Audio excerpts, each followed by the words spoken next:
नमस्कार साथियों, आज सरकार ने वित्तीय वर्ष 2020-21 के पहले क्वार्टर के जीडीपी की घोषणा की। ध्यान रहे 1996 से जब से क्वार्टरली जीडीपी के घोषणा का आरंभ किया गया, जब से लेकर आज तक ये जीडीपी की सबसे बड़ी गिरावट है। आज जीडीपी ग्रो नहीं करी है। Quarter one of financial year 2021 में जीडीपी ग्रोथ नहीं हुई है, डी ग्रोथ हुई है -23.9% की। ध्यान रहे, इस 23.9% की डी ग्रोथ में एमएसएमई और इनफॉर्मल इकोनॉमी को अभी तक नहीं जोड़ा गया है। देश के सारे एक्सपर्ट्स का ऐसा मानना है कि यदि हम एमएसएमई और इनफॉर्मल इकोनॉमी, जो कि लॉकडाउन में सबसे बुरी तरह से प्रभावित हुए हैं, अगर उनको भी हम जोड़ लें तो ये जीडीपी की डी ग्रोथ जो आज -23.9% सरकार बता रही है, ये -30 से -35% पर जाके गिरेगी। साथियों, सवाल ये उठता है कि ऐसा क्यों हुआ? ये एक्ट ऑफ गॉड के कारण नहीं हुआ, क्योंकि इससे पिछले क्वार्टर में भी जीडीपी 3.1% पर आके गिर चुकी थी। उसमें कोरोना का कोई प्रभाव नहीं था। पिछले 2 सालों में क्वार्टर दर क्वार्टर जीडीपी गिरी है, सिवाय एक क्वार्टर के जिसमें 0.1% की वृद्धि दर्ज की गई है। सवाल ये उठता है कि ऐसा क्यों हुआ है और इससे बाहर निकलने के क्या उपाय है। इसको समझने के लिए हमें इकोनॉमी को 2 भागों में विभाजित करना होगा, urban economy, rural economy. Urban economy में सेंटीमेंट्स के, पॉजिटिव सेंटीमेंट्स का बहुत बड़ा अभाव है। लोगों की नौकरियां जा रही है, सर्विस सेक्टर डीग्रो कर रहा है, लोगों की सैलरी में कटौती की जा रही है। वहां पे पॉजिटिव सेंटीमेंट्स का संचार करना पड़ेगा।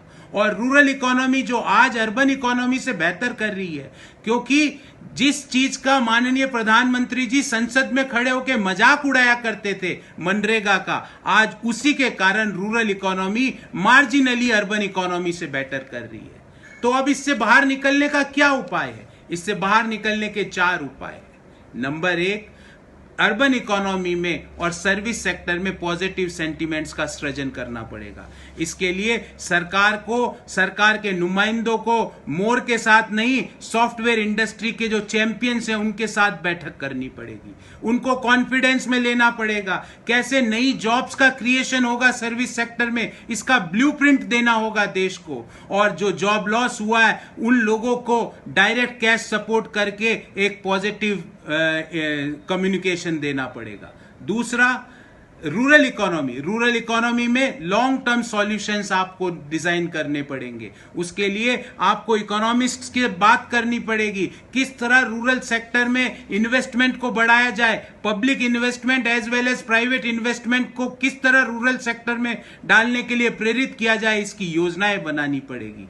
नंबर 3 बात, जो एमएसएमई सेक्टर है उसको लोन की खुराक नहीं, हैंड होल्डिंग की जरूरत है। उसको लिक्विडिटी देनी पड़ेगी, उसको कैश सपोर्ट देना पड़ेगा, क्योंकि ध्यान रहे एमएसएमई का जीडीपी में कुल योगदान लगभग 30 से 35% के बीच है। और नंबर 4, मैन्युफैक्चरिंग सेक्टर के लिए एक कॉम्प्रिहेंसिव योजना लानी पड़ेगी। वो शेर वाली मेक इन इंडिया नहीं, क्योंकि वो शेर तो चीन की गलियों में घूम रहा है। ऐसी योजना जिससे मैन्युफैक्चरर्स को कुछ इंसेंटिव मिले, उनको लेबर मुहैया करानी पड़ेगी। और लेबर मुहैया कराने के लिए जो माइग्रेंट्स गांव की ओर जा चुके हैं उनको वापस पॉजिटिव संचार देना पड़ेगा। उनके खातों में डायरेक्ट कैश ट्रांसफर करके उनमें एक पॉजिटिविटी भरनी पड़ेगी। जब भी कंजम्पशन बढ़ेगा, जब भी डिमांड बढ़ेगी और उस डिमांड के लिए सप्लाई बढ़ेगी। अन्यथा ये माइनस का सिलसिला क्वार्टर दर क्वार्टर चलता रहेगा। मैं सरकार से विनती करता हूं कि आप